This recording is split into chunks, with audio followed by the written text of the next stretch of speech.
वसुदेवसुतं देवं कंसचाणूरमर्दनं देवकी परमानन्दं कृष्णं वन्दे जगद्गुरुं कृष्णं वन्दे जगद्गुरुं कृष्णं वन्दे जगद्गुरुं।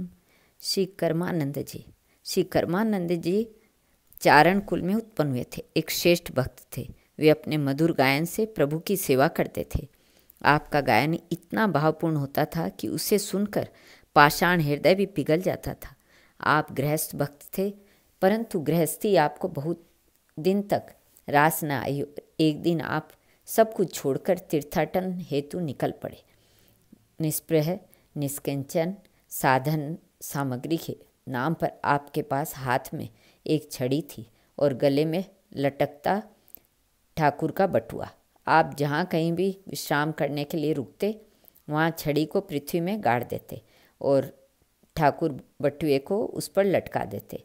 इससे आपके आराध्य श्री ठाकुर जी को झूला झूलने का सुख मिल जाता और आपको भी उनका झूला झूलाने के भाव की पूर्ति हो जाती। एक दिन आप प्रातःकाल सेवा पूजा करके श्री ठाकुर जी को गले में लटकाकर चल दिए। उस समय भगवान नाम रूप में मन में लगे रहने से छड़ी को भूल गए। जब अगले विश्राम स्थल पर रुके तो छड़ी की याद आई। बिना छड़ी के अब ठाकुर जी को कहाँ और कैसे पधरावे। तब आपको प्रेमाधिक्य के कारण श्री ठाकुर जी पर प्रणय रोष हुआ। आपने कहा, हम तो जीव हैं, हमसे तो भूल होती ही रहेगी। जब हम भूल गए थे तो आपको छड़ी की याद दिलाना था। अब वह मुकाम यहाँ से 4 कोस दूर है। जाने वहाँ छड़ी है कि कोई ले गया। इतना कहकर श्री कर्मानंद जी क्या करे और क्या न करे की स्थिति में फंसकर चिंतित एवं उदास हो गए। श्री ठाकुर जी ने इन शब्दों को सुनने के लिए ही यह लीला की थी। श्री कर्मानंद जी की डांट फटकार से वे रिझ गए। जिनकी इच्छा मात्र से अनंत कोटि ब्रह्मांडों का सृजन होता है, उनके लिए 4 कोस से छड़ी मंगा लेना यह कौन सी बड़ी बात है। प्रभु की इच्छा शक्ति योग माया ने छड़ी लाकर दी। ऐसा लगा कि भगवान हाथ बढ़ाकर छड़ी उखाड़ लाए।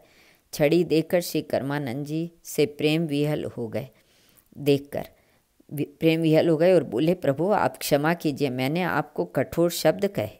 भगवान ने कहा, जब हम और तुम 2 ही हैं, तब यदि कुछ कहने सुनने लड़ने झगड़ने की इच्छा होगी तो कहाँ जाएंगे। आपस में ही तो सब लीलाएं होगी। मैं तुम्हारे ऊपर अति प्रसन्न हूँ और तुम्हारे प्रेम के अधीन हूँ। तुम्हारा रोष मेरे सुख के लिए था। श्री कोल्हा जी और श्री अल्लाह जी दोनों भाई थे। इन दोनों में बड़े भाई श्री कोल्हा जी संसार के विषयों से उदासीन थे। वाणी से अपनी कविता में भगवान के ही रूप और गुणों का सर्वदा गान करते और भक्ति भाव को हृदय में धारण करते थे, जबकि श्री अल्लाह जी राजसी भोगों को भोगते थे। राजाओं के गुणों का गान करते थे, कभी कभी भगवान के भी गुणों का गान कर लेते थे, परंतु अपने बड़े भाई की आज्ञाकारी थे। एक दिन बड़े भाई श्री कोल्हा जी ने अल्लाह जी से कहा, चलो श्री द्वारकापुरी और श्री द्वारकाधीश के दर्शन कर आए। श्री अल्लाह जी तो अपने बड़े भाई के सर्वथा आज्ञाकारी थे ही, अतः आज्ञा पाते ही उनके साथ चल दिए और श्री द्वारकापुरी पहुँचे। जब मंदिर में दर्शन करने लगे तो वहाँ एक विलक्षण घटना घटी। श्री कोल्हा जी ने भगवान को अपने बनाए हुए अनेक छंद गाकर सुनाए। इसके बाद श्री अल्लाह जी ने भी सकुचाते हुए 2-4 छंद सुनाए। इनके पदों को सुनकर श्री द्वारकाधीश ने प्रसन्न होकर हुंकारी भरी और पंडा जी को आज्ञा दी कि अल्लाह जी को मेरी प्रसादी माला पहनाओ। आज्ञा पाकर पंडा जी माला लेकर आए और जैसे ही इन्हें पहनाने लगे, इन्होंने कहा, ये मेरे बड़े भ्राता हैं, इन्हें ही माला पहनाइए, मैं इस योग्य नहीं हूँ। श्री अल्लाह जी के कहने से भी पुजारी ने श्री कोल्हा जी को माला नहीं पहनाई और कहा, यह माला तो प्रभु ने आपके लिए दी है कि आपके बड़े भाई के लिए ऐसा कहकर बड़े भाई के लिए नहीं। ऐसा कहकर पुजारी ने अल्लाह जी को माला पहना दी।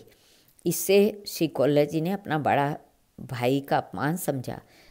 अहमवश और ग्लानि के मारे समुद्र में कूद पड़े। जल के भीतर घुसते ही इन्हें दिव्य भूमि मिल गई। अब ये आनंद मग्न होकर आगे चले, परंतु माला न मिलने के वाली अनिति इन्हें भूल नहीं रही थी। कुछ दूर और आगे बढ़ने पर इन्हें भगवान के पार्षद मिले, तो अगवानी करने के लिए आए। उनसे मिलकर आपको सुख शांति मिली। फिर आपने जब द्वारकाधीश श्री कृष्ण के दर्शन किए, तब परमानंद की प्राप्ति हुई। अपमान का दुख भूल गया। इसके बाद जब कोल्ला जी प्रसाद पाने के लिए बैठे, तो भगवान की आज्ञा से सेवकों ने इनके सामने 2 पत्तल परोसे। आपने कहा, यह दूसरा पत्तल किसके लिए है? भगवान ने उत्तर दिया, तुम्हारे छोटे भाई के लिए। वह हमें और तुम्हें भी अत्यंत प्रिय है। दूसरा पत्तल छोटे भाई के लिए है। यह सुनते ही अमृतमय भोजन प्रसाद विस्तुल्य अप्रिय हो गया। अपमान का दुख तो भूल गया था, वह फिर ज्यों का त्यों हो गया। यह देखकर भगवान ने श्री अल्लाह जी के पूर्वजन्म की कथा सुनाई और कहा, यह तुम्हारा छोटा भाई पूर्वजन्म में बड़ा भारी राजा का पुत्र था। वहाँ इससे वैराग्य हो गया, घर छोड़कर वन में चला गया। वहाँ इसने मुझ में मन बुद्धि लगाकर खूब मेरा भजन किया। इसी बीच एक राजा वन में आया। उसके पास अनेक प्रकार के भोग विलास की सामग्री थी, जिसे देखकर इस राजकुमार के मन में विषय भोगने की वासना उत्पन्न हो गई। इसलिए हमने इसे संसारी सुखों को भोगने के लिए मनुष्य का शरीर दिया, ताकि यह भोगों को भोगकर उनकी असारता समझकर वासना से मुक्त हो जाए। फिर भगवान के कोल्हा जी से कहा, तुम्हारे वियोग में तुम्हारे छोटे भाई ने अन्न जल त्याग दिया है। तुम्हारे वियोग में वह अधिक दिन जीवित नहीं रह सकता है, इसलिए अब तुम शीघ्र जाकर उसकी खबर लो। यह कहकर भगवान ने कोल्हा जी के हाथ में प्रसाद दिया। शंख चक्र के चिन्ह लेकर आप घर को आ गए। अपमान का दुख स्वप्न में हुए दुख के समान बिल्कुल भूल गया। मन में उसके प्रति अपार प्रेम हो गया।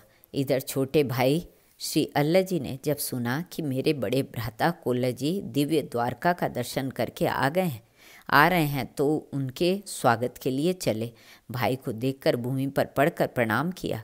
श्री कोल्हा जी ने अल्लाह जी को भगवत प्रसाद दिया तथा पूर्व जन्म का इतिहास भगवान ने जो कुछ कहा था वह सब कह सुनाया। उसी समय श्री अल्लाह जी ग्रह की आसक्ति को सर्वथा त्याग कर वृंदावन में रहने लगे। दोनों भाइयों की बुद्धि भक्त भगवंत के प्रेम में सराबोर हो गई।